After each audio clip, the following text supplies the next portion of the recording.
You know what? Cabernet Sauvignon, whatever that shit's called, that's what I'm on. Cabernet Sauvignon, whatever that shit's called, that's what I'm on. Got my slippers on, fluffy road.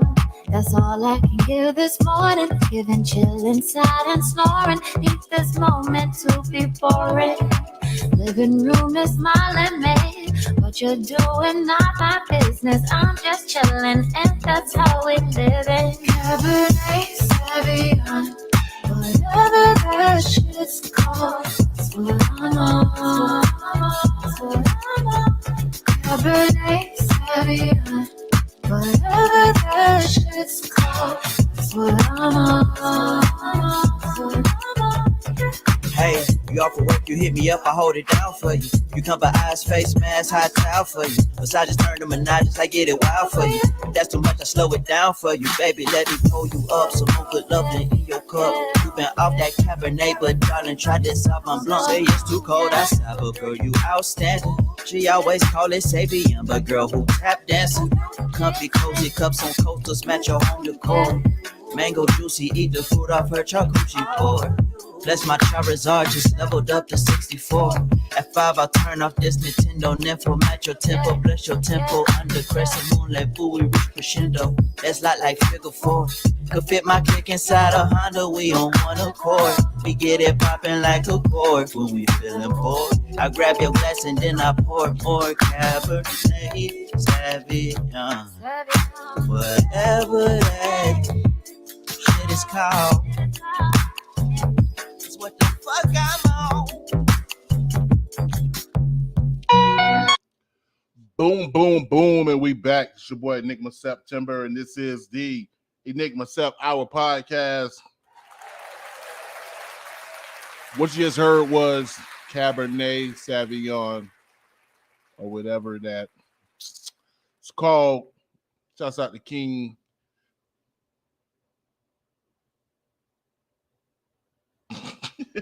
Yo, Kanise be like, bro, you gotta stop playing this old act, bro. You playing old. King Kanise with Sauvignon, Cabernet Sauvignon, my wife's favorite wine. I know this because of that song. Anyway, this is episode 220. Looking out in the far distance, wondering where did I go wrong? Where did I go wrong? And hopefully the guest tonight doesn't have that same thoughts. Speaking of the guest tonight, or today, or whenever you listen to this episode, we got none other than MegaAce himself, Vaughn Wilson. Vaughn Wilson will be in the building. I should be in the radio. What is going on? I don't want to be pulling this. Y'all can't even see my chin no more because I'm trying to get in the mic. I know I shouldn't. I shouldn't mess with the mic stand. So leave it be. But knowing me, we gonna see by the MIC. Yo, man. And first, also too, man. Shouts out to last episode's guest, Marcel P. Black.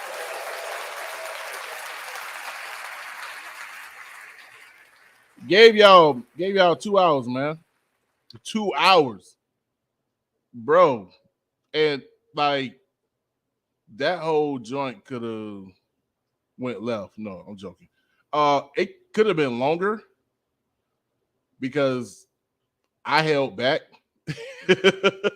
Like I held back because it was a lot of stuff that Marcel was speaking on, and I really wanted to like go in on it.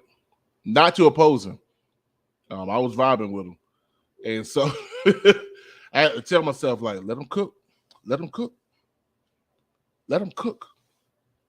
It'll be okay. So yeah, man, shouts out to Marcel.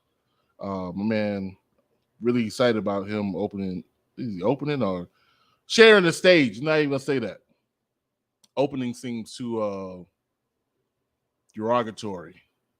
He's going to be sharing the stage with none other than the legendary Tallahassee hip hop group, Dead Prez.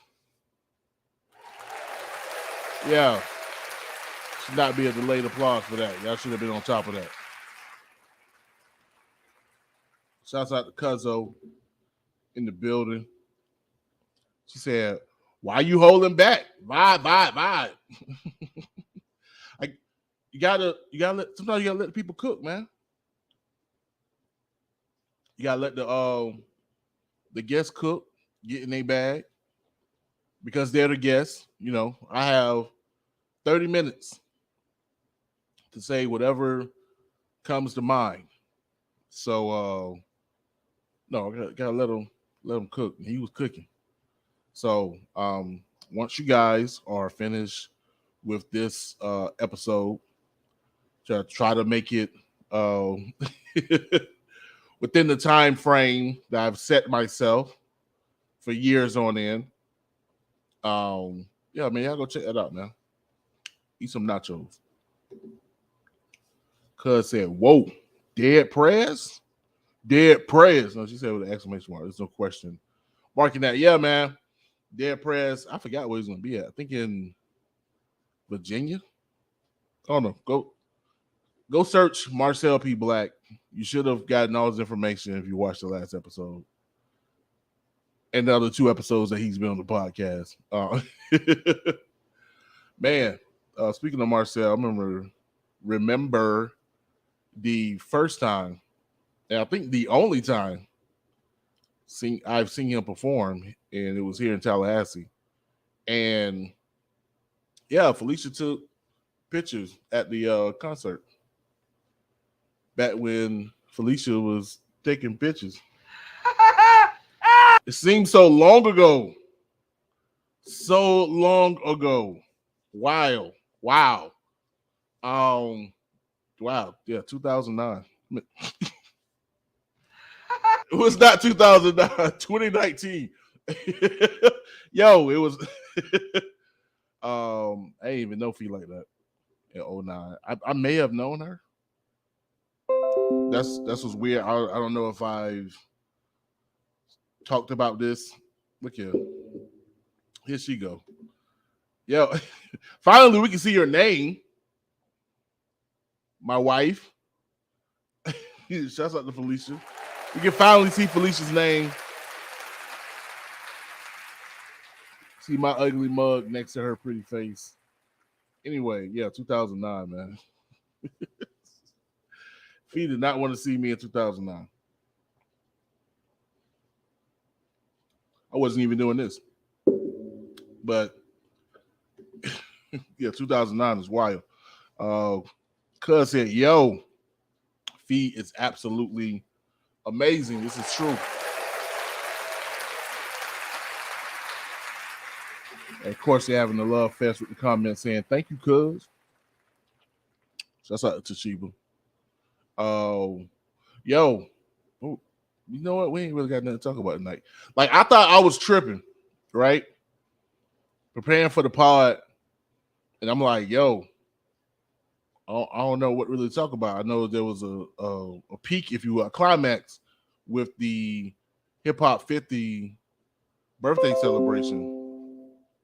I thought I was wilding. So I started searching for news, and I went to Hip Hop DX, and like the first thing they were reporting was like, it was something like dumb, like not newsworthy at all. It was like a front page. It was like, Benzino, this is Eminem again. It was like, what? That's y'all front page? That's all y'all got? Like, yeah, man. So this week been slow, so I ain't really got much to talk about. Fee said, "You didn't want to see me in 2009 either. I was a tender age of..." Chill out.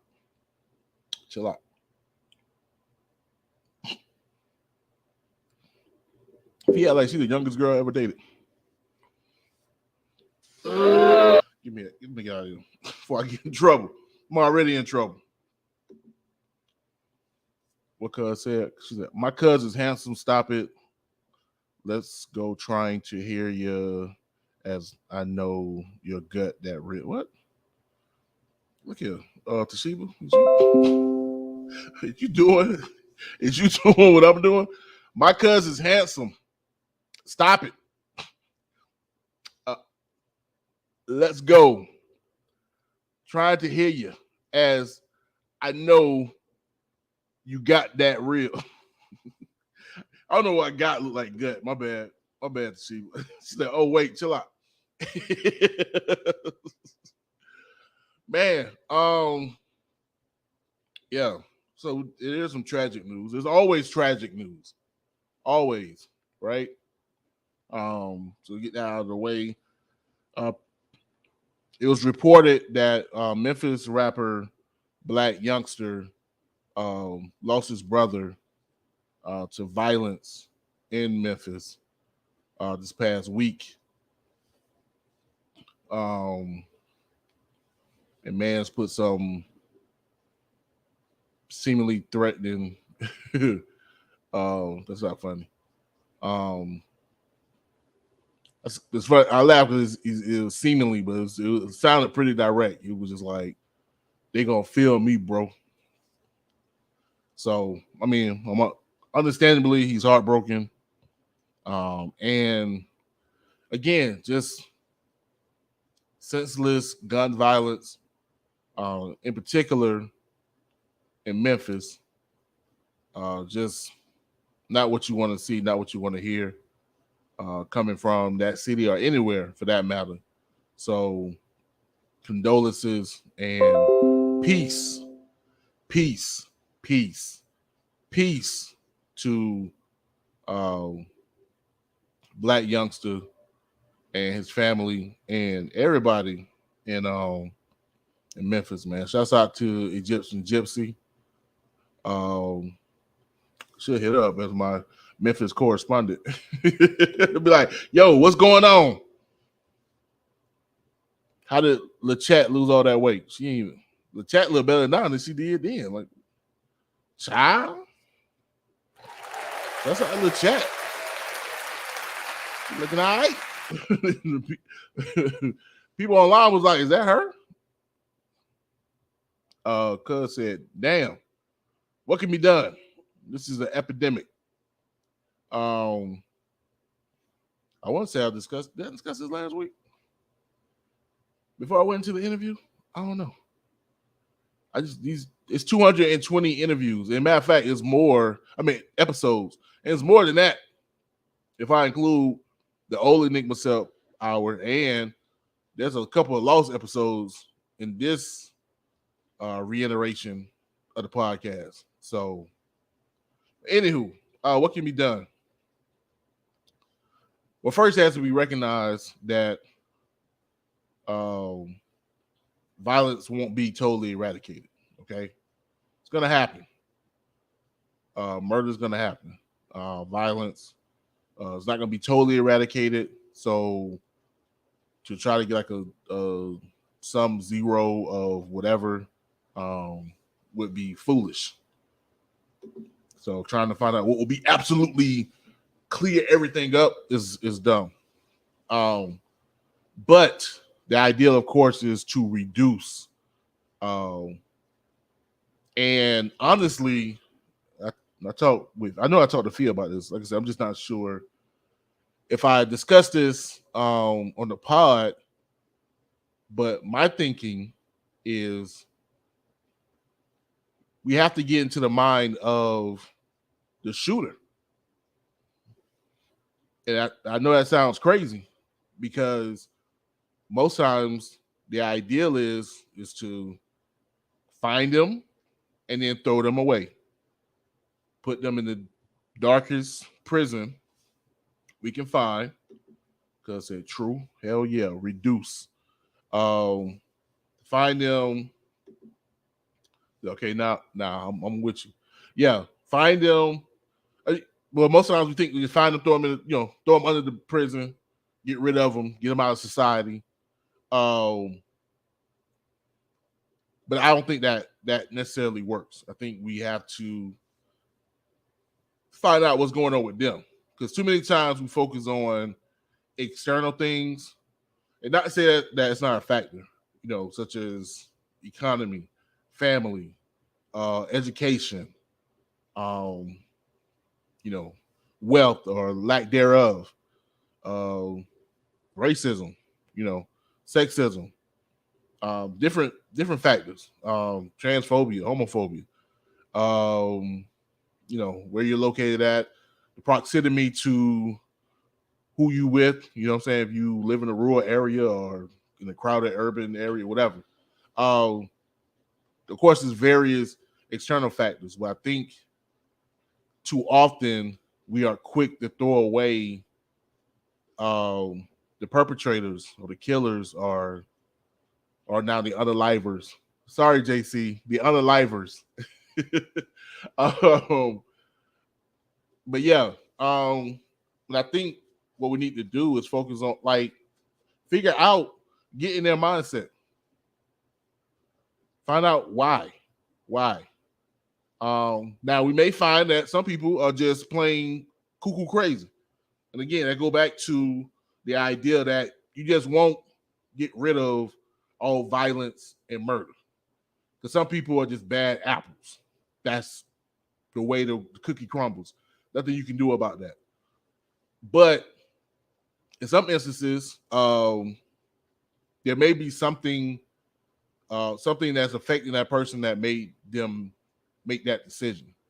Not to get too much into anything, but I was privy to a situation, and it turns out that the perpetrator was dealing with some really tragic news, and that may have played a part in that person's decision to act the way they acted. Now, fortunately, there was persons or people that was affected by that person's decision. But 9 times out of 10, unfortunately, people are going to be focused on some of the victim. I'm not saying that's not a thing to do, but no one's going to focus on, what was this person going through when they made this decision? What put them in that position? And one of the clear things to do is just to talk to them and find out.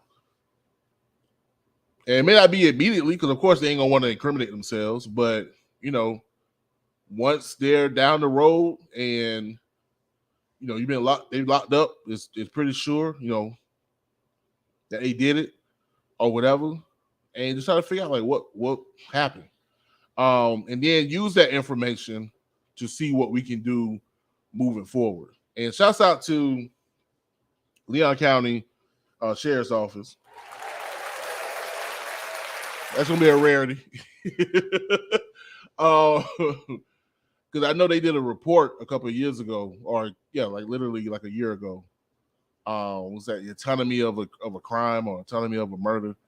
And I think the idea behind that was to focus on why the person or people did the acts that they did and what was the factors. I think the report still kind of focused more so on the external factors, as far as childhood or economic environment, whatever. But I still like the idea of go to the person that perpetrated and figure out what's happening with them, and not to tie it in with something even more current. Now we keep it moving because it's not on my docket. But thank you, Toshiba, for putting this in my brain. Because my podcast talk about what I want to.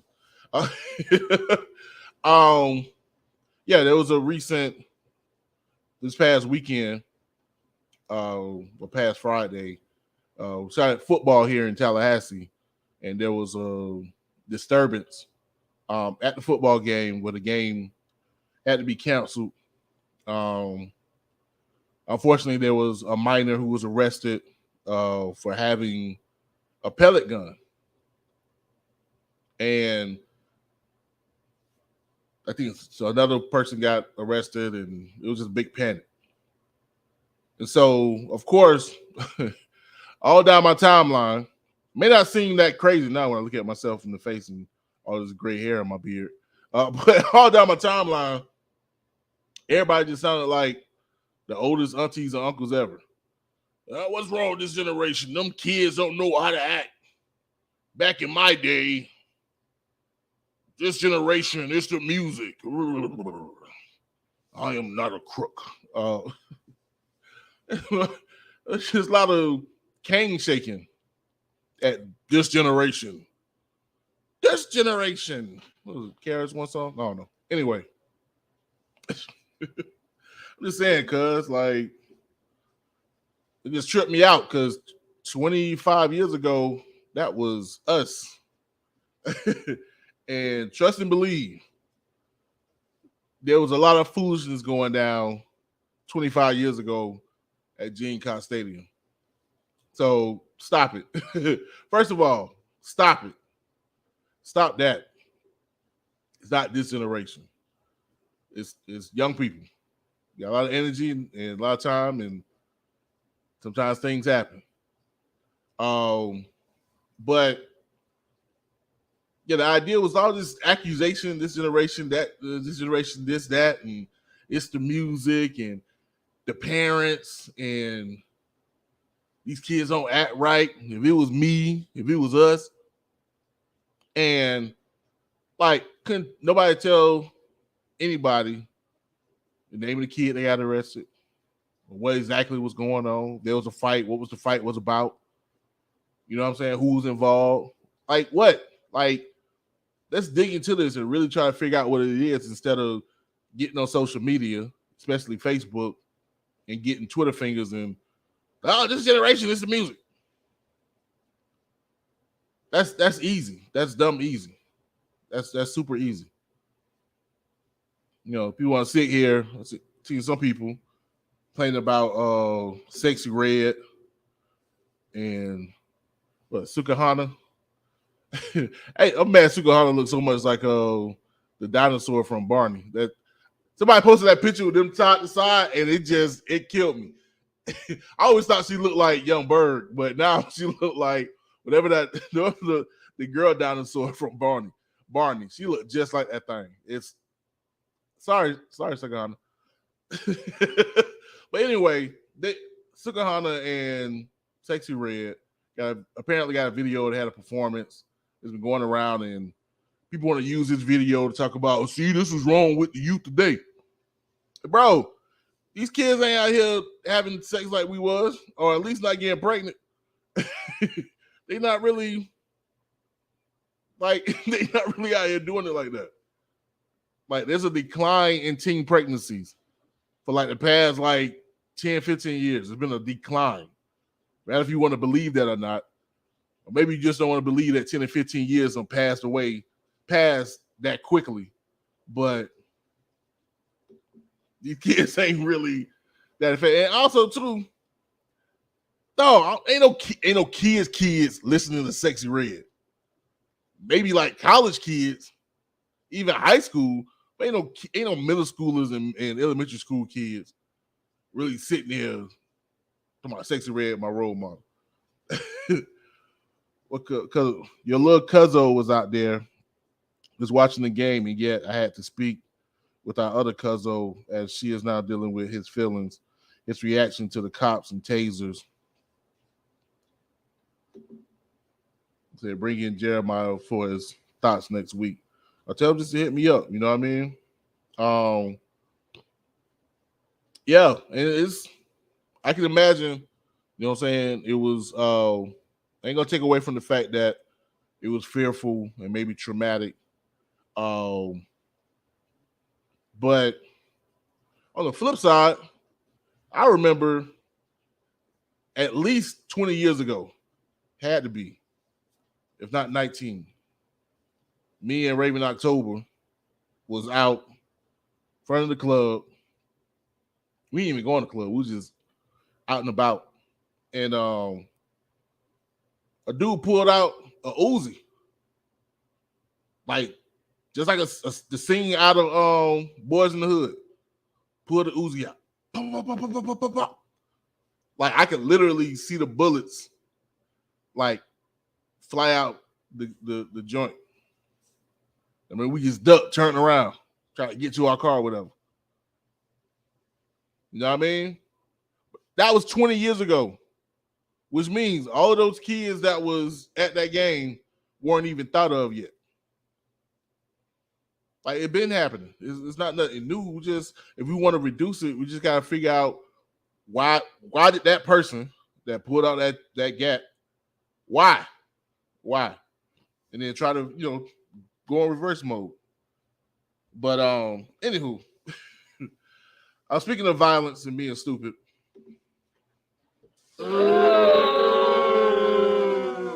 More tragic news. This is gonna be a sad episode.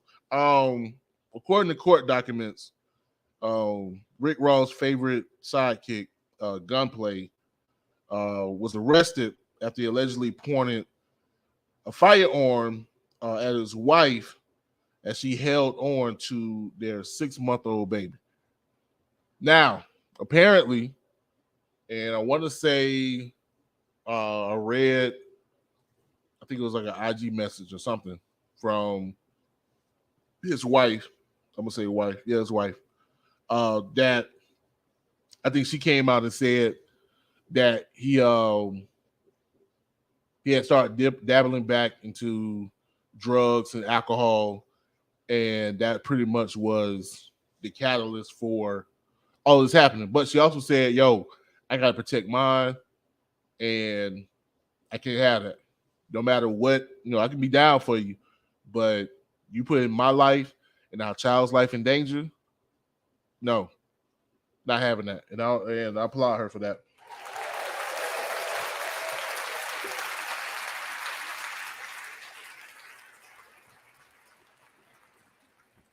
So man, hopefully, I think Gunplay had, I think he was known from right. Correct me if I'm wrong out there.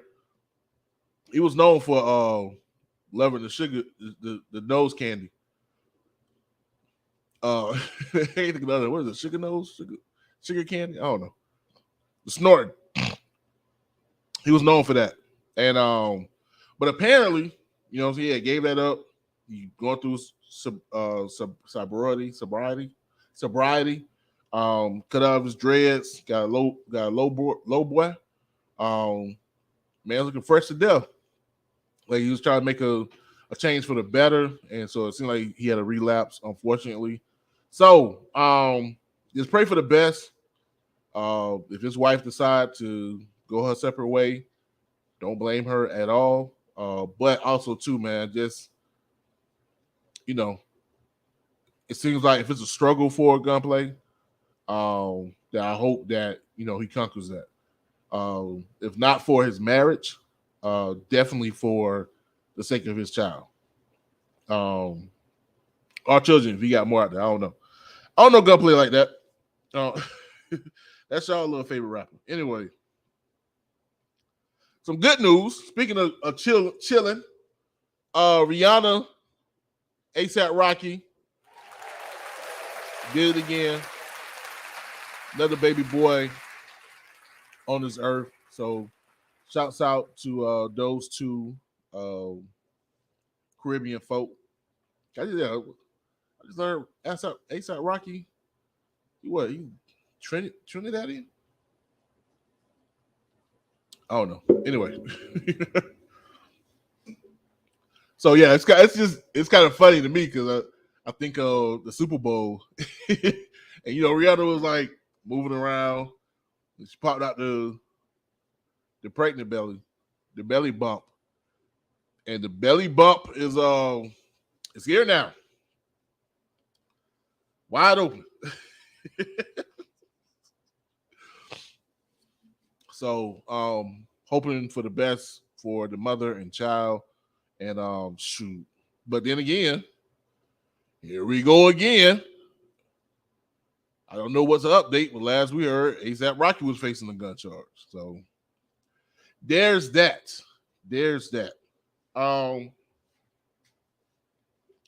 Also, not so hip hop news. Prayers out to Maui in Hawaii. I don't know if I talked about that last time. Also, California dealing with a hurricane. Right. Yeah. So California, welcome to Florida. And hopefully you guys are okay. And also, too, there's some wildfires, I think, in Washington. I don't know if you guys noticed. I've been watching the news. Anyway. Yo, let's keep it moving, man. We're going to get into the next track, and then we're going to bring on the guests of the hour. So what do I have lined up? What was I doing in such a rush? Oh, like good golly. Is it not a song by moi?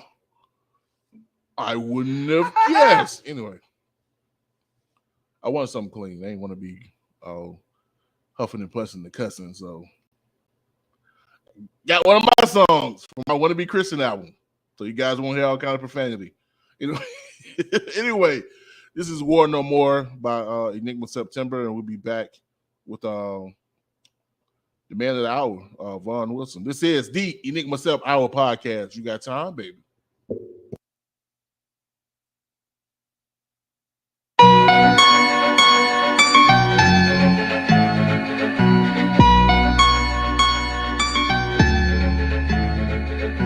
Even at half mass, I mastered the game. Hold math for masses that follow these lanes. Fools wonder what mass is to mask their pain. Soft as mashed potatoes, sweeter than sugar canes. After multiple setups, they just can't refrain from getting shone when I'm shining. They pray for the rain, return up insane. Third term president, bomb over bad ass shots, leave them hesitant. Frozen in their tracks, Siberian snowstorm. Hit them with a shot, body shook, now they soul's gone. Leave without a trace, bloody aftertaste. They heart seized from pumping their souls, and now it's haste. How to pace my chase to erase those that hate. They haste with they fate, they just can't escape. At this rate, separate the grape from the flakes. Cause you're corny and you bore me, you wanna be Drakes. So you wanna be hardcore, but they don't want war no more.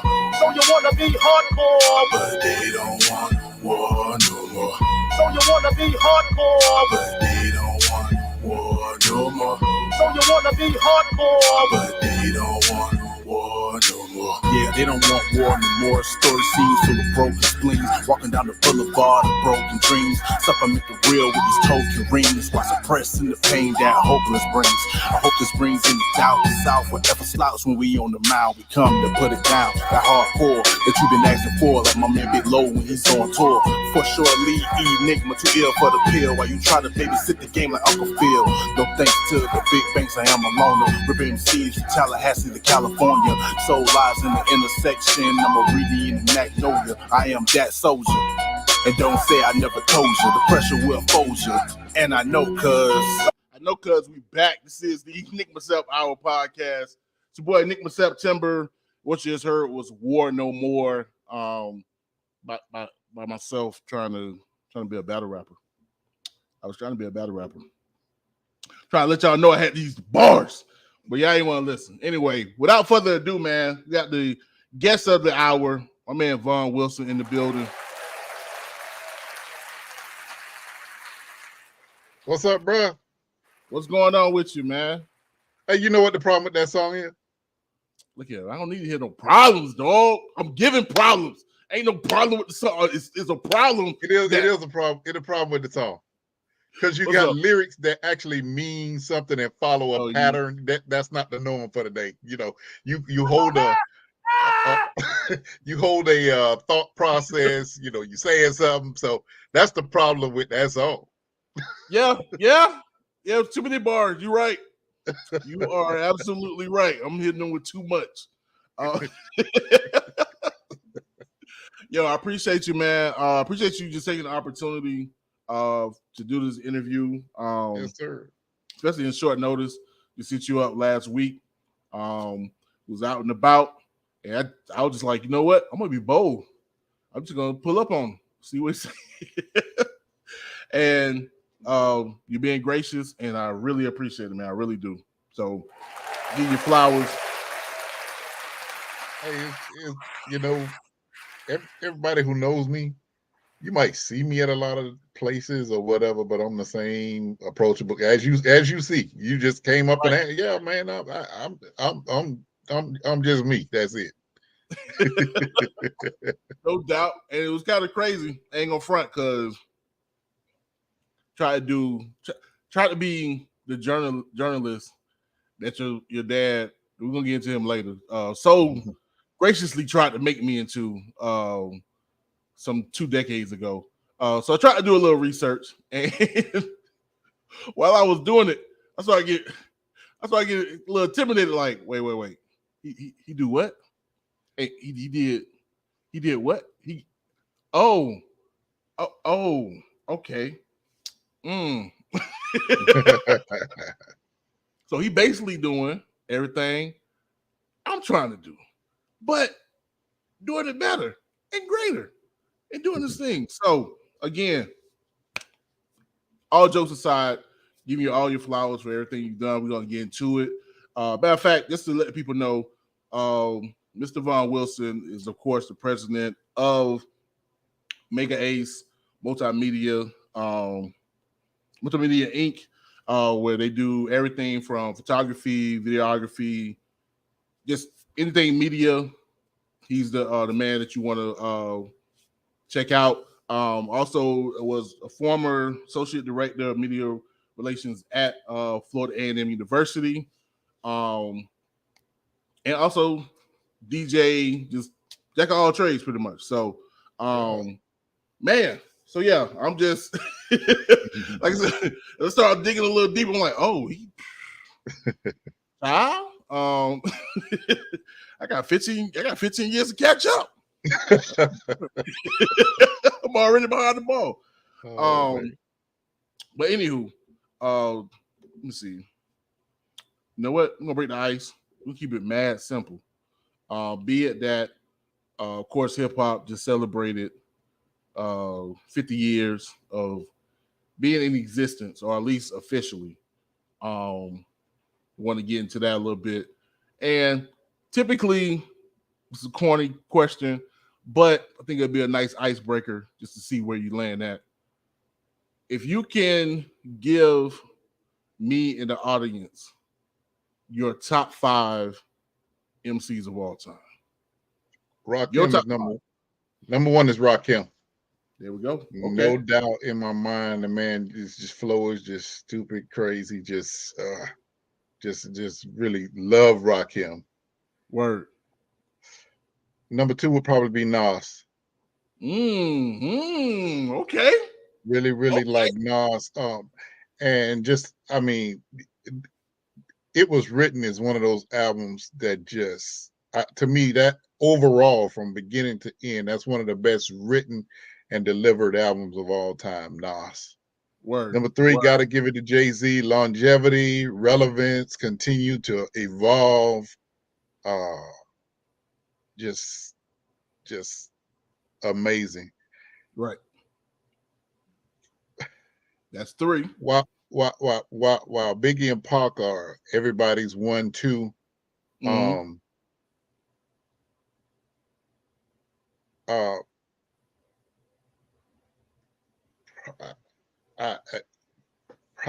would have to make them 4 and 5 and almost parallel. I probably for delivering rap lyrics, probably give a little edge to Biggie. For songs, I give the songs and hype songs, I give that to Pac. So 4 and 5 are pretty much interchangeable with those two. But to me, Rakim, if you're talking about a real, true hip hop guy that could deliver, that guy that could deliver 32 bars and you stay interested. That's right. it. Right. No, that's dope. We're gonna give you props on that list. So we got Rakim, Nas, Jigga, Big and Pac. That's not a bad list. Like, you really can't. I don't see anybody beefing outside of, you may have some people from Texas that may be like, hold up, why everybody from New York? But I'm with it, so I'm gonna ride with you. Yeah, actually, I do the same with. I mean, my top 5. I got Outkast, together. So it's like Biggie, Eminem, Dre, Big Boy, Kendrick Lamar.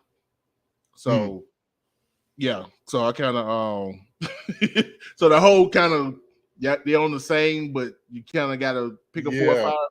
Yeah, I'm with you on that. And our lists are a little different than what everybody else has. You know what I'm saying? Everybody else have Biggie and Pac 1 and 2, and I love them both, respect them both, but I just, I put them where I put them.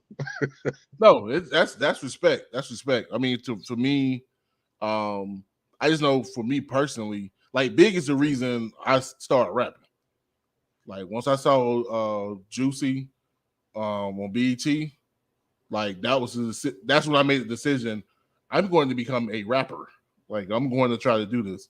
So, I mean, that's my take. But yeah, Rakim, like everybody know that's the God MC, and it's only my man gonna be mad at me. There's only one person that I saw perform. I saw Rakim perform in Atlanta back in 2015, and he made my man Stess the MC cry. Now Stess is like the most stoic person in the world. Right. So, to see Stess like shed a tear, I'm like, all right, this man got to be amazing. Because and if you ever seen his Tiny Desk concert, it's just that's as much hip hop as you go ever see in your life. Just that little band and him rocking the mic. It was just his Tiny Desk is just it's just amazing, and it shows his skills. Right. I think a lot of people slack, especially since people think his vocals can be sort of monotone, but when you realize what he's doing with the rhymes and the flows and how he putting it together, it's like, nah, bro, you ain't listening right. That's right.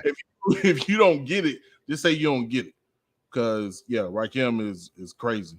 I like a statement. I like a statement I heard Dr. Dre say when he was interviewing with Kevin Hart. He was like, anybody that's now that's older, that's just blasting these kids for what they doing, you sound like somebody grandpa. So I don't do that.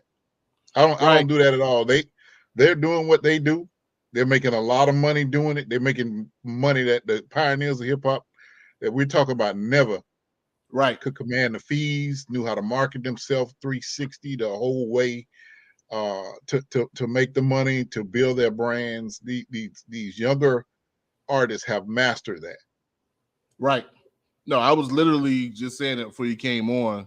Was like, we can't be sitting here waving our canes talking about this generation. It was like, bro, it was just 25 years ago. I was out there. Right. Tallahassee Mall acting a fool.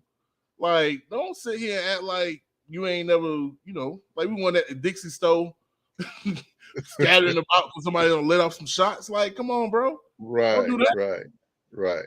So, all right, my wife, she popping off in the comments. And her question, thank you, baby. I know she's just trying to help me out.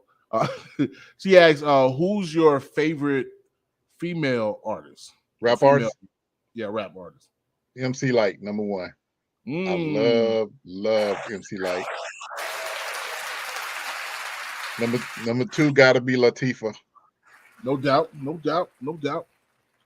Number three is Eve. Oh okay. Man, Eve used to flow, man. Yeah. Eve underrated. Yeah, absolutely. Yeah, and she carried her weight with the Rough Riders. Let me tell you, she carried her weight.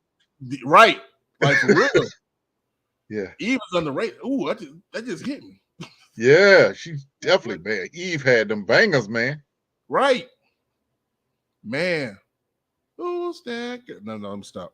Anyway, so those are my top three females: Lyte, Queen, and Eve.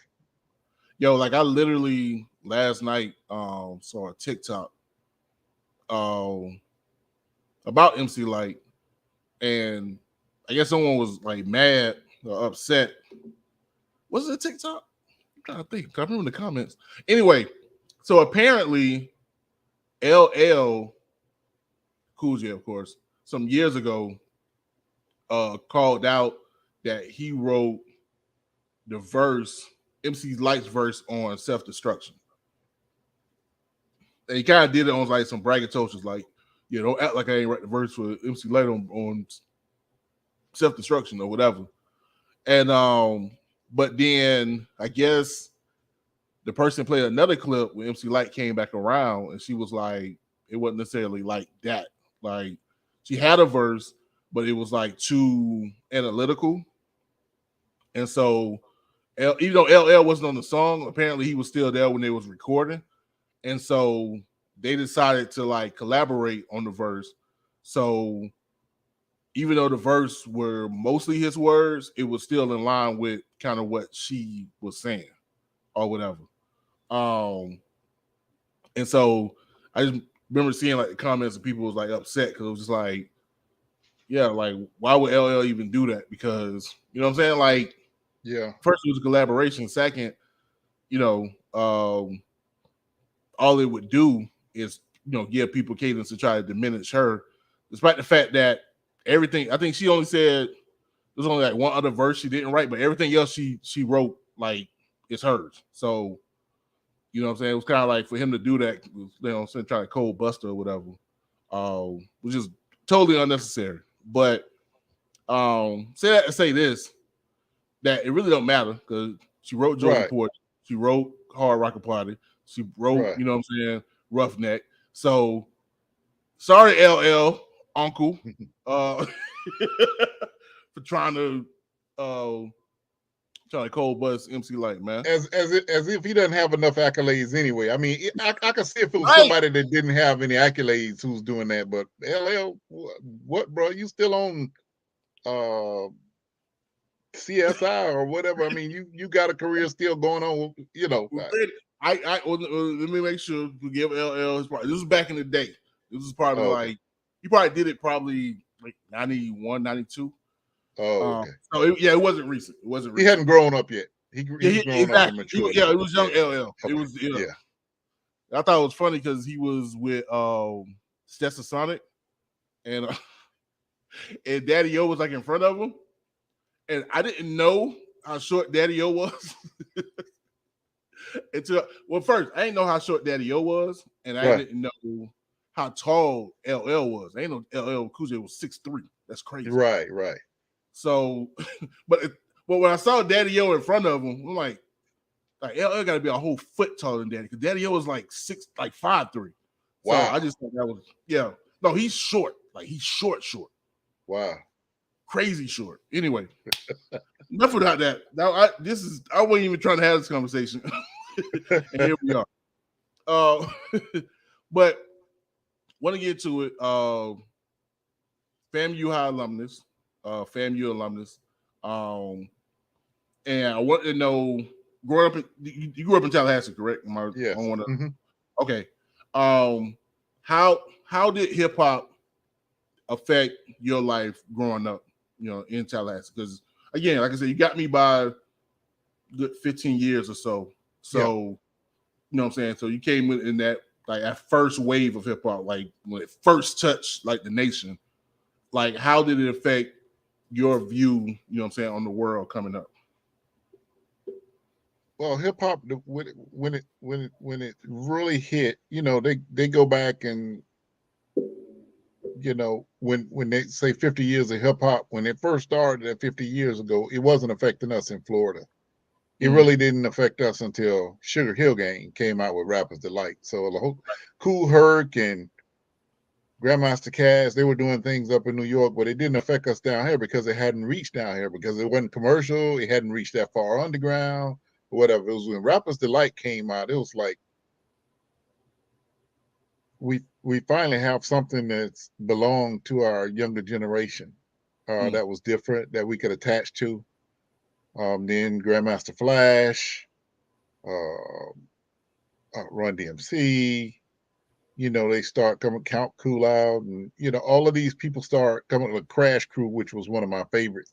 I like, what I really loved about the older hip hop is you had crews of like 6 people and they share verses. I mean, somebody would do one line and somebody would do the next line or whatever. That took a lot of coordination. Right. And who knew who whoever's line. It didn't matter. It was just like they would share it, share the verses real easy, seamlessly. And we were in the boom boxes at that time, and then Walkmans came along. So it was your opportunity to just pick who you like, because at that point, a lot of hip hop started coming out from different areas, Jersey, New York, Philly, and you could pick your favorites and kind of program what you wanted on your cassettes. Right. And so it was just like, wow, what's next? Who's going to come innovative? I would say, for some reason, a big impact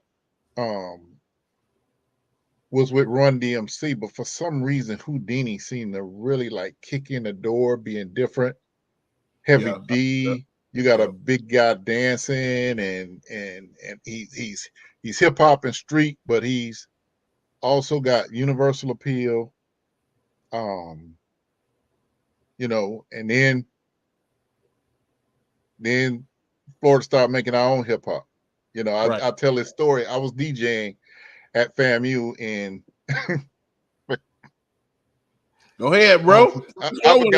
I forgot the year. I think it might have been 85. I was sophomore DJing on the set. Yo. And this dude comes up to me like, yo, hey man, I'm from Miami. Play my record. And he hands me the record, and I listen to it in my headphones. And listening to it in my headphones, all I could think about is Dr. Humphreys would personally come escort me off of this campus if I played this song out loud. It was Luke. Oh wow. It was Throw the D. So anyway, I was like, okay, I'd say I can't play this up here on the set because I can't play any explicit, but I listened to it, and in my mind, it was fast tempo. It was cursing. It was so different. I didn't really give it another chance, and then I went to spring break in Miami, and that is all you heard. Right. On WEDR, on Base 919, Uncle Al's Underground Radio. Every car, all those booming cars, that's all you heard 24/7 was Throw the D. Wow. And I'm like, I got that record at home. Right. So when Luke left the record, he said, that's my number on the record. Whenever you need something, call me. When I got back to Tallahassee, because of that spring break, everybody was on it. And from there, it just took off like crazy, just crazy. That's crazy. One day I called a number on there, and it was actually his office. And we talked, and we've been friends ever since through his evolution. He has that side that's Uncle Luke, but Luther Campbell is really, really a different and very, very smart guy. And that's what I take away. He don't always want that known. Right. You want to keep that persona, but yeah, he keeps that persona, man. And I'm gonna say this, and I hope it's not too far off subject.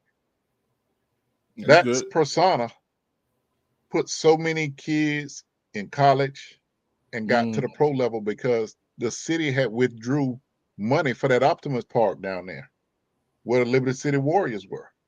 Right. Luke Records floated that for almost 2 decades until the city picked it back up.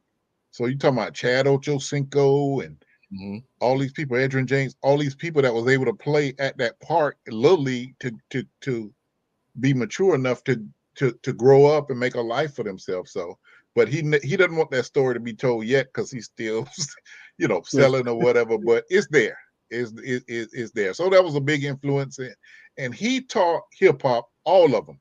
He taught all of them how to run a record company. Every from New York to California, he taught them. He was the one who was the absolute hip hop record mogul to top all of them. And then a lot of them fell suit because a lot of them, like Too Short, were selling a lot of records out of their cars. But Luke knew how to get into distributors, and everybody followed suit and figured out how to get their records out on a mass level. And I think that really changed hip hop a lot. Because it wasn't just in the different sections where they were, the hip hop, the Philadelphia hip hop with the roots, whatever was there, and and Poor Righteous Teachers and all them in Jersey. Then you got New York and Cali. But Luke figured out a way to get with distributors to get it all over, and I think that changed hip hop. No, that's for real, man. Shouts out to Uncle Luke. No. Yo, I can only imagine. Yeah, like almost like fear in your eyes. Like, bro, you want me to play what? Right. Hey, it was almost like I threw the headphones down, like making sure it wasn't coming out over the speakers. It was just right. Man, I can imagine how conservative it was when I was up there. So yeah, years prior, no, that's not. Even though I can't say I'm a baby Humphreys baby, so yeah. I got to the last minute. I think he left the year after my freshman year. Yeah. Well, no. My sophomore year, because I had started going to school for a minute. Yeah. When I came back, we had changed presidents 3 times already.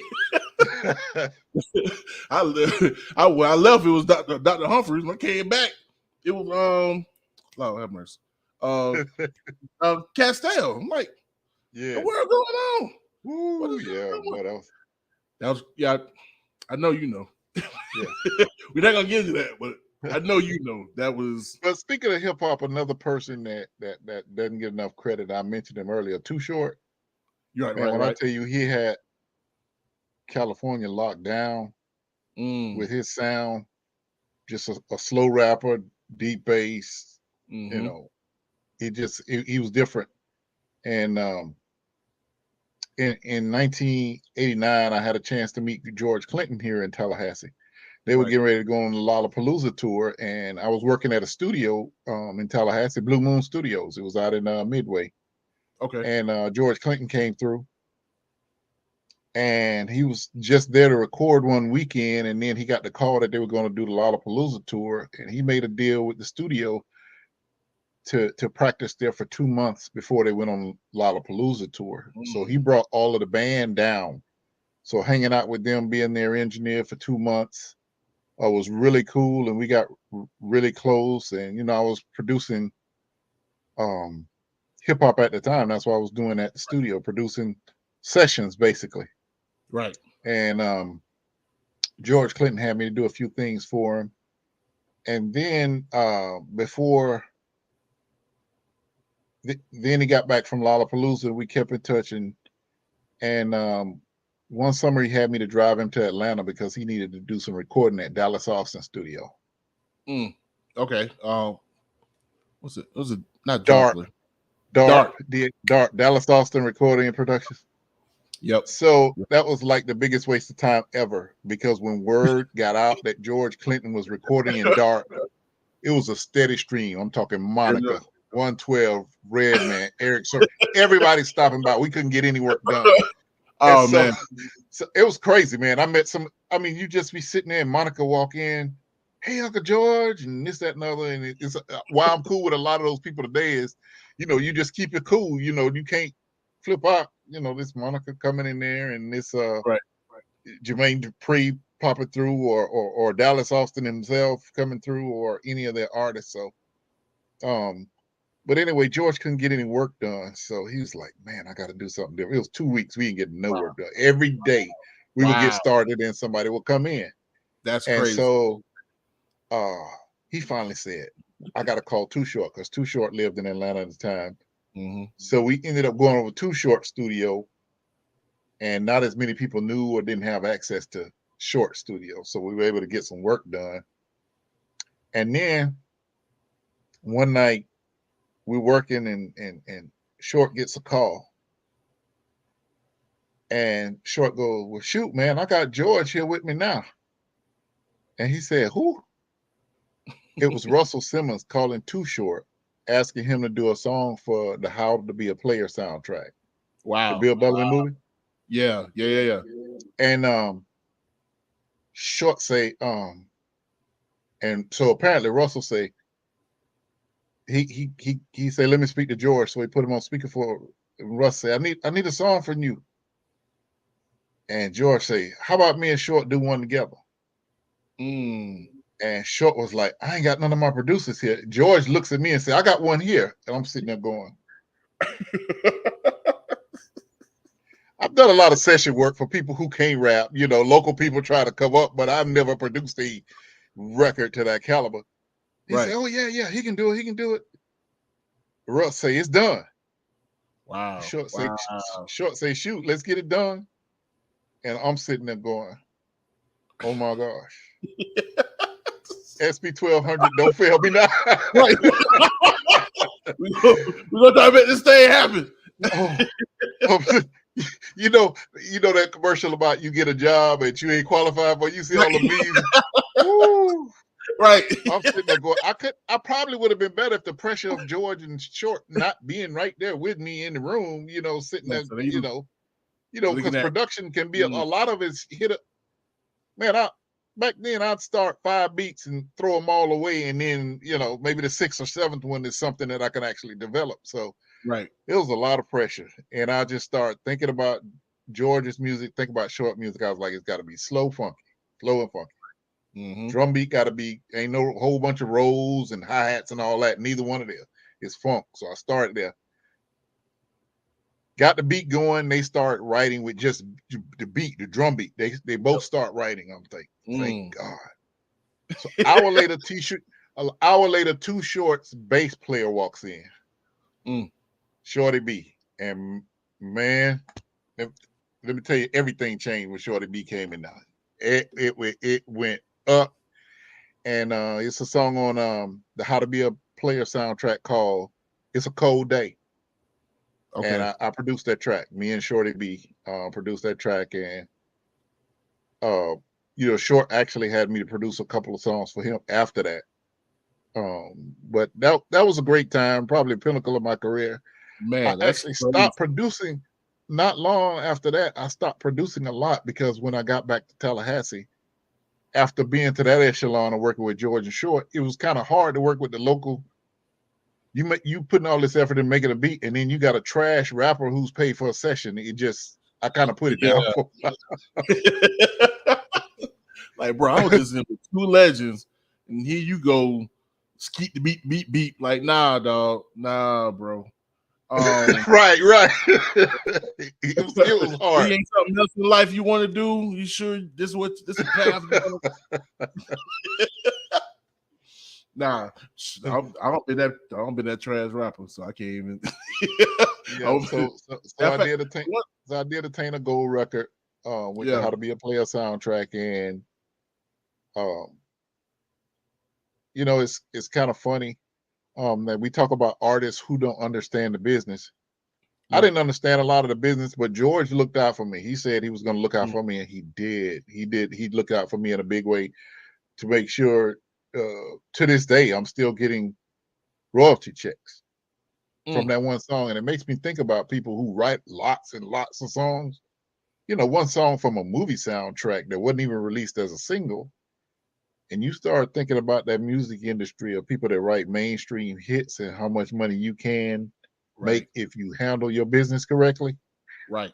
But I think that's what it is. I think people understood like you said, handle your business, you know what I'm saying? Making sure you got the publishing and, got all the paperwork situated so you're in them predicaments, or not predicaments, but situations, you can get that back instead of just being, lost in the sauce. But then also, too, focusing on being dope in that. Not saying that you got to be uniform, but know how to write a song, know how to construct a song, know how to put a song together, know what a hook is, know what a chorus and a bridge, and all of these elements. So when you want to make these dope songs that can really, pop off, like you said, the checks gonna keep rolling in. They may not be, they may get smaller over the years, but they still coming, and you straight. And you just said something real important, because some people, a lot of rappers, come up, I want to be on stage, I want to perform this. But if you got somebody else writing and producing that you only making money from your shows, and everybody else making money, every time it plays on the radio, or every time it sells, or every time it streams. So you kind of gotta get a hold to the business side, or it's a waste of time. Right. Yeah, get that mechanical and what is it? Yeah, get the mechanical license, all of those kind of things. Yeah. Yep. Just educate yourself. Now, and I know for me, when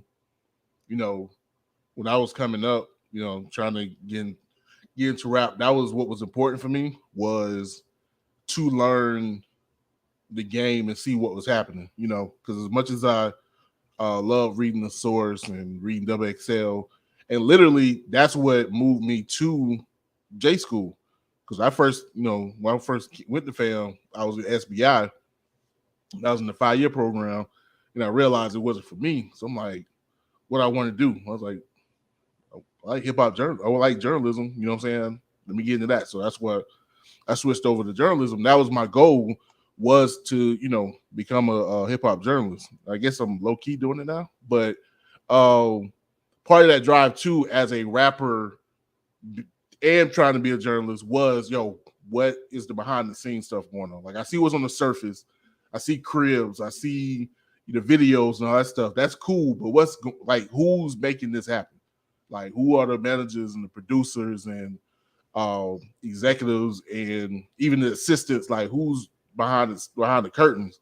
And so that's always been a drive for me, but especially back then. More so than to try to make just dope music. And you make a very good point. So many artists never understand what you just said until it's too late.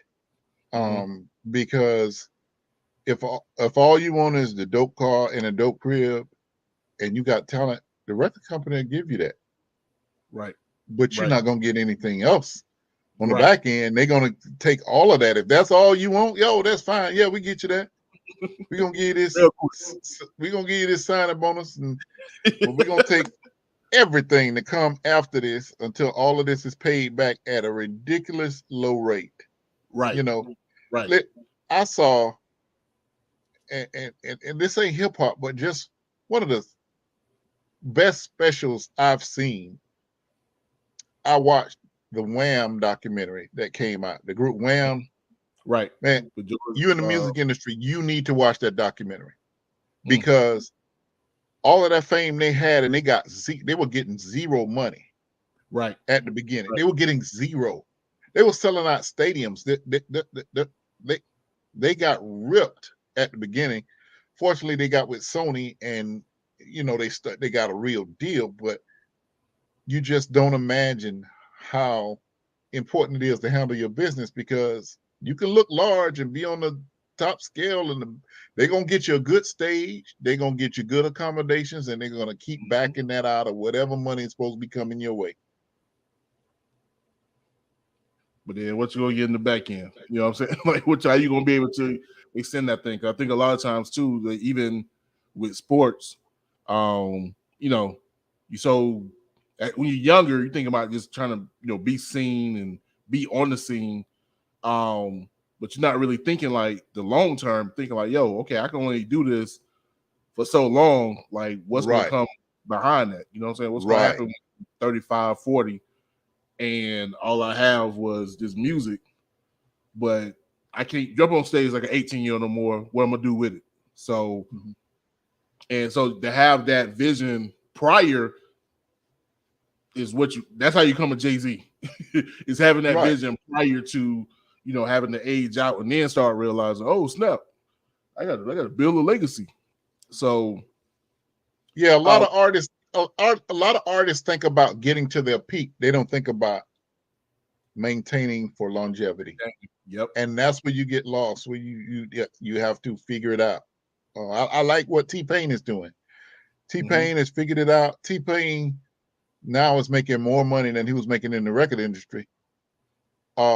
Playing video games online. He's figured out that Twitch thing. And so, like I say, he's figured it out. I don't know if T-Pain will ever make another album or be interested completely. It's part of him. So he wants to make music. Right. But I don't think he's dependent on that for his livelihood at all anymore. Yeah, because he'll make that money, lost it, and made it back. But a lot of that is, like you said, outside of the music. My wife said, and Jay-Z created multiple outlets for himself to create longevity and relevance over time. Yep. Well, just look at, and to your wife's point, I mean, just look at the top earners right now. Jay-Z, multiple streams. Rihanna, that cosmetic line is going crazy. That's why you can't get an album out of her. That's why you can't get an album out of Rihanna. She making so much more money with her cosmetics. Why would I subject myself to sharing all this money with these people when, as a retailer, I'm killing the game? Right. Kanye selling those raggedy clothes that I would never wear, but somebody buying them. You know what I'm saying? Somebody buying them. Right. At top dollar. Dr. Dre was beats. He made a lot of songs in his life, but his billions, he got to the billion because of his invention, the headphone. So what you just said is very important. What is the long-term gain? It can't be to just be, you only have a short window where you're that relevant headliner at the top of your game. But what are you going to do besides that? I like what Cardi B is doing. I like what Megan has figured it out. She's got a lot of endorsements. Right. You know, and so these people who figure that out and utilize their star they've made in music to do other things, those are the people that are on the top of the list. Even Beyonce has other products and things that she sells, and she's really at the top of her game, you know, as far as her tour and all of that, but she's figured it out along the way. You know, so yeah, my wife said, hell, even Coco Jones figured it out at such a young tenure. And that is one of my favorite young artists. Yeah. I just think her head is on correctly, and I think she's gonna get it figured out. I really do think she's gonna have longevity in this you know, in this industry. And let's just be real. I mean, it's a little taboo, but Trina has her sex toys now, which is outselling any album she's ever had now. Right. You know what I'm saying? So Trick Daddy, you try to get in Trick Daddy restaurant in Miami. Right. The line is down the street. So so it's those people that use hip hop and use that popularity, but realize you're not going to stay in that groove in your peak at all times. You got to figure out how to utilize that and transform that into something else. Right. So that's like a trick. It's my birthday twin. Little known fact. This is what we're gonna do. We're gonna play a couple tracks real quick, and then I want to come back and speak about two important people. Probably briefly because I don't want to keep you too long. But it's two more people I want to cover before we get up out of here. So before then, two tracks. I got my man Ashton Martin with POV, and then my girl C-Red with Agape. And then we right back with my man Vaughn Wilson. This is the Enigma Sept Hour podcast. You got time, baby. I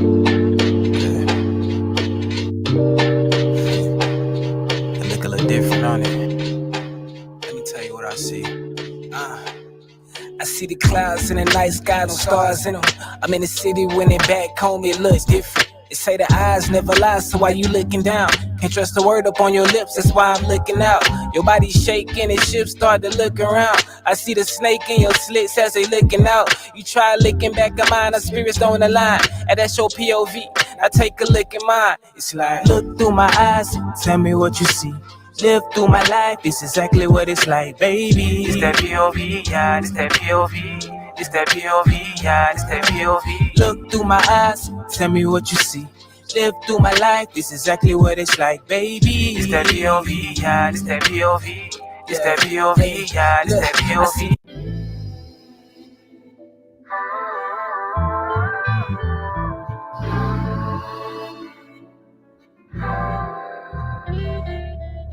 We met through mutual friends and got the love story from movies truly you used to binge. Bumping gems over my Bluetooth speaker, woozy with hand. He never knew the thing that woozy was the truth in his lens.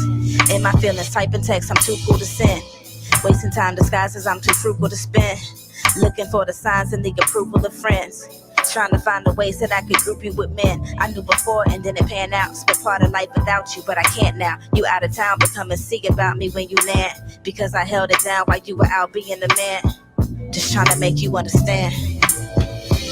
You take me far beyond what I want, ever dreamed or pray.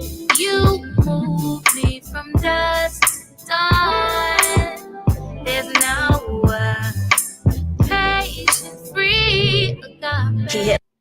All right, boom, boom, boom, and we back. It's your boy Enigma September, and this is the Enigma Sept Hour podcast, episode 222 with my man Vaughn Wilson.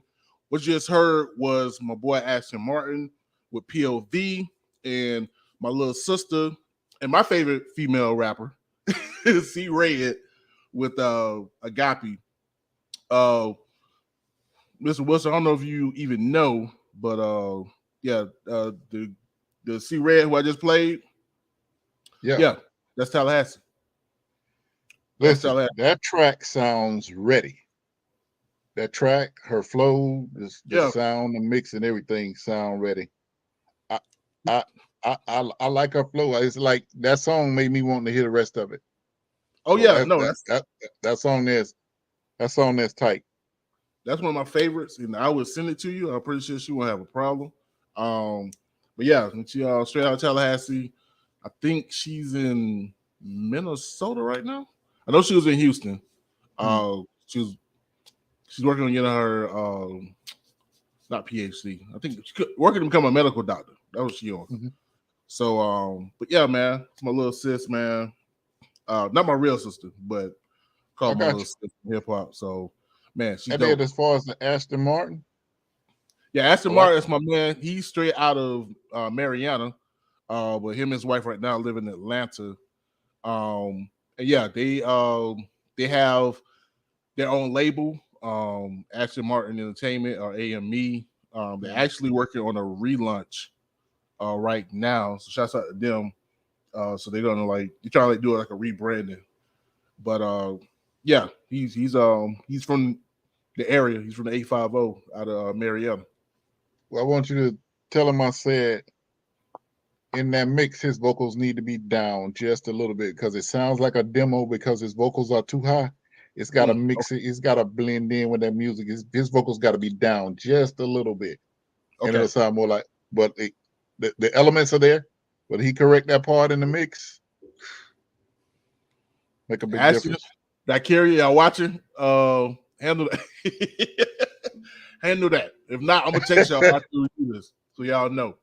But no, that's my bro, man. That's my bro and my sis. They that's kind of like me and my wife, twin flames, if you will. We both rock the same colors. My favorite color is black. My wife's favorite color is purple, and they're purple. Their two colors is purple and black. So, but what I like about both of these songs is it's not the typical, just the same bang bang. You know that you hear a lot of. They sound distinct. They both sound distinct, and I like that. And I think that's how you distinguish yourself, as some kind of distinction. You can't just be sounding like every other song on the radio or sound Mixcloud or SoundCloud or whatever. Right. So I do like that they both sound original. No doubt. All right. So like I said, I wanted to get into two people that I would assume that you hold clear and dear, but I just wanted to cover it because I probably have a chance to cover this at any other point. So why not? Even though it has it may have a little to do with hip hop, but I'm doing this for my own because my show and my name on the show. That's right.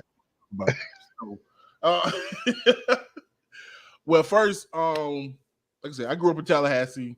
Of course, grew up under the shadow of Florida State and FAMU, especially FAMU, be it that I grew up on the South Side. So one of them babies that, heard the March 100 in the background, right? Stepping outside. Now, I want to say when I first came in, like my memory started remembering things, especially about FAMU. The head coach was none other than Ken Riley, and of course, just maybe a month ago, few weeks ago, he was finally enshrined in the NFL Hall of Fame. So I just wanted to get some words from you in regards to that fight to get him in the Hall of Fame and just his legacy. Period. In your words. I think it was a complete failure by the Pro Football Hall of Fame committee. I think it was an absolute complete failure that this man record, he retired as the number 4 all-time interceptor. And right now he's still the number 5. And he hadn't played football in 40 years. Right. And you took 40 years to get him in the Hall of Fame. Okay, we're going to take the first 5 years off because you have to wait 5 years after you finish playing. So for 35 years, y'all looked at those records and those submissions and couldn't decide that this man who was number 4, yet y'all put in people who were farther down the list, down to number 12 on that same list. Y'all put them in. And so Coach Riley died in 2020. Right. So you had all of this time while he was alive to allow him to enjoy that, and he really wanted it, and he felt that he deserved it, and he did deserve it. He earned it on the field. But I just thought I went and celebrated with the family, and I did. I put on the best face I could there, but I was still disappointed that he didn't get a chance to have that jacket draped on him. He didn't get that chance to walk and give his acceptance speeches. He didn't get the chance to pull that cover off of his bust. Right. You know, that's in the Hall of Fame. He didn't get to do that. And I think it's just a travesty. He was the nicest guy, the most professional guy. I just don't know. And I kind of say, you know, I know Deion Sanders. And that's not the only way you have to be. That shouldn't be the only way you have to be in order to get in the Hall of Fame. Riley was the opposite of Deion. I mean, one thing we loved about Deion Sanders would get an interception at the 50 and start high stepping at the 40 all the way in. Right. And then do a dance. And you know, when he was do the little hammer dance and the hammer taught him. Or tell you before the kick, I'm gonna take this back and then go take it back. He did that. That wasn't Riley's style. Riley didn't say anything. Riley would get a pick 6 and flip the ball over his shoulder and run onto the sideline. No anything. Right. So I think the message that the committee was sending was, you know, the only way is to be flashy, and that wasn't Riley's style, but his stats. He was a great player. Right. So that kind of pissed me off, and you know, we did what we could do. I started a website for him. We did a petition that got over 5,000 signatures. We started putting pressure on the committee. And when he finally got in, it almost felt like mission accomplished, but it was like mission accomplished too late. Right. With an asterisk. Yeah. Yeah. Yeah, because I found it on YouTube. And it was kind of, you know, the son went up there and he did a dope job representing his dad. Yeah. And I may be reading it wrong, but I kind of felt like his sister, or Ken Riley's daughter, I almost feel like she had a chip on her shoulder. Like she kind of felt the way you felt. They all did. They did what they needed to do, and they put on the right face. But I know they were disappointed because they knew we all knew that he wanted to be in, and he felt he deserved. He did deserve it, and so it's kind of tough when somebody's owed something and they're not giving it. You know, right. Especially they did it the honest way and the right way. Yeah, did it the right way. So I think the committee sent a bad message by holding him out the way they did. It sent a message that you got to be flashy. Well, that's not always sportsmanship. Right. That's not always sportsmanship. Sometimes it's entertainment, but it's not always sportsmanship. No, you want to. I mean, as a coach, that teach my kids. I used to teach my kids all the time. It's all about hard work, going in, teamwork, making sure you do what you gotta do the job first. You know what I mean? You can celebrate later, but do the job. Exactly. So, yeah, man. But thankfully he did get in there, and as a rattler, I'm proud of him. Like I said, it just for me, like he was the head coach when I realized what rattler football was even a thing. So yeah, he's always had that that place in my mind, in my heart. Also, another towering icon, if you will, who was also a first for me because if I remember correctly, like I mentioned before, I was in SBI. Shouts out to Dr. Mobley. And I switched over to journalism. And I believe my first professor in journalism was one Roosevelt Wilson. And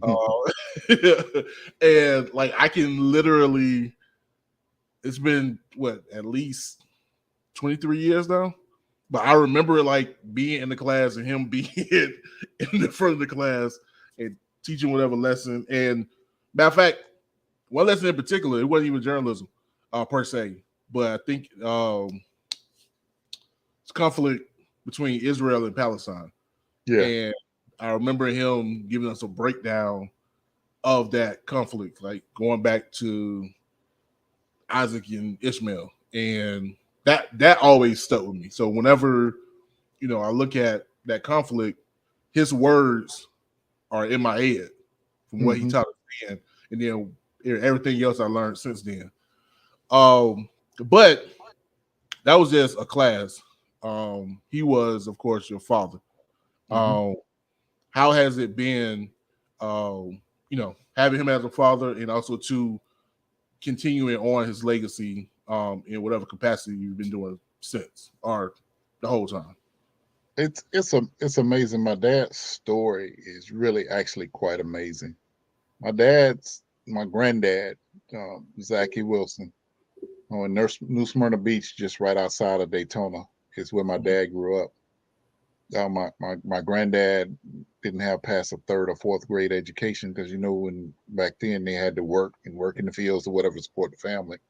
So school was not stress as it was afterwards. But he wanted to make sure that my dad went to school, and he did a good job for himself. My granddaddy did, and so my dad graduated high school. My granddaddy paid for him to go to Daytona Beach Community College for 2 years. Then he went to Bethune-Cookman for 2 years and graduated. From there, he became the first Black in a sports newsroom at the Ocala Star-Banner. And back then, we didn't have the internet, and reporters didn't travel like reporters travel now. So people like Jake Gaither, when they would travel to go recruit a player, they would stop in the local newspaper, and that's how they would get interviews with coaches. The coaches basically just dropped in, and Coach Gaither came to the Star-Banner, and lo and behold, my dad is there, right? And the guy that was with Coach Gaither said Coach Gaither was kind of stunned, and almost all the way back from Ocala to Tallahassee, Coach Gaither didn't say a lot. And the gentleman was Coach Gaither's assistant, and the gentleman, he said Coach Gaither told him Monday, go back to Ocala and get that fellow. We need him up here at FAMU. And so that's how my dad got to FAMU. Coach Gaither brought him up, made him sports information director. My dad worked his way up to be athletic director. Then he went back to just classroom, and at the end of his career, he was just in the classroom. So there was no my dad had no qualms. He'd tell you he spent 2 years at Bethune-Cookman and 35 at FAMU. It ain't even close. His loyalty, he became a rattler with no check start coming from FAMU. He said, I paid to go to Cookman. FAMU pay me to be there. So we ain't mad at it. We ain't mad. But you know, he did a lot of great things journalism wise. When he decided to buy the Capital Outlook, he told all of us he needed us to help him run it. So I became the sales director, sports editor. My brother became the business manager. My mom was doing the books. We ran it as a family, and during that time when we were running it, it allowed my daddy to write and concentrate on his writing, and his writing just completely escalated to the point where he set history with the National Newspaper Publishers Association, which is the Black Association of Newspapers. He won 2 of their top prizes in 1 year. They only give 3. He won 2 out of the 3 prizes in 1 year. That's never been done. Nobody's ever won more than 1, but he did that year. So he was a hardworking man. He set the trend. He set the example as a father. He was all about family. Our family is just super tight, you know, because of his and my mom's insistence. And, you know, when I get people like Keisha Lance Bottoms tell me about being in his class, when I get people like Denise Hendricks, who was one of Oprah's big producers, telling me what it was like being in his class. I get people like Pam Oliver telling me what it was like being in his class. And you start realizing a lot of great people that came through FAMU went through his class, and they respect him for, you know, him for being tough and honest with folks. That's what they say. That he was tough, but he was honest and he was fair, you know. So it helped prepare them in different ways. So I grew up living with that. It was tough sometimes to have somebody that you can imagine. You only had it for class. You could be like, oh, I gotta sit this out for you. Well, I had 24/7 for several years of my life, but I wouldn't trade it for anything in the world. Great person, great guy, and he loved FAMU, and fortunately, he went in the FAMU Sports Hall of Fame in '99, and because of my playing at FAMU he went in as administrator. I went in as an athlete in 2015. So we both he was at my ceremony, so we were only the 3rd father-son combination in the history of FAMU to be in the Hall of Fame. So I take some serious pride in that. No doubt, man. Give props. You know what I mean? Like you said, Keisha Lance Bottoms, Pamela Oliver, Enigma September. This is a great combination. Enigma September, that's right. Can't forget Enigma. Oh man, hey, on front, you saying that kind of got me though. I'm like, oh, yo, I mean, I know I'm the least of, but I'm in that bunch. You're in the bunch, yeah. I'm in that bunch. Wow, that's at J School, man. Everybody out there, super proud to be part of that legacy, and then being able to have a contact with your dad, with you, and everything you've done and do. Man, it's been a complete honor to have you on here. Unfortunately, man, we could probably be here for another hour and a half, but I'm not going to hold you like that. And I even have Patrick mad at me for having him have to edit a second 2-hour podcast. I'm supposed to be half of that. But before we get up out of here, if you can, I got some of your information strolling down below, but if you can tell the people how they can get in contact with you, especially with, you know what I'm saying, MegaAce, multimedia, and all that other stuff. Yeah, I can be reached. I see my Facebook and my Instagram down there. Somebody hacked my Twitter account, and I'm still trying to get X to unsuspend it. You know, but so I you know, used to put in my Twitter X information up there. But those are the best ways you can direct message me, and you know, I'll get back to you. But my main thing is, you know, running my company now, and then something I love to do is work with HBCU Game Day. Is just to be able to work with HBCUs across the country is just, it's like a dream job. We work hard, but we're promoting HBCUs, all of them. Yeah. And so I really love doing that. when you love what you do, boy, it really don't seem like work, and that's Right. definitely yeah. Right. For that, I envy you because, man, I will say this and put a disclaimer out here. Look here, anybody that's watching. Yeah, I'm gonna be repping Florida State really strong this year. But I'm doing it for my daddy. All right, so y'all chill out. I'm still FAMU all day, but yeah, my pops passed away about three months ago. So his memory, his dedication to him, I'm gonna rep for his two favorite teams is Florida State and Dallas Cowboys. So I'm going super hard for those two teams, man. So y'all leave me alone. All right, leave me alone. But of course, my heart always with FAMU.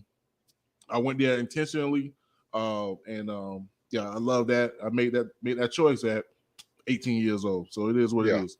But we're gonna get y'all here. Thank you, any and everybody that fell through. My cousin Toshiba, Abraham, I see you. Also, big shout out to my wife, my father-in-law, and my godson holding it down in the building. And also to my daughter Mackenzie, Daddy loves you. And yeah, we out of here. This is the Enigma Sept Hour podcast. You got time, baby?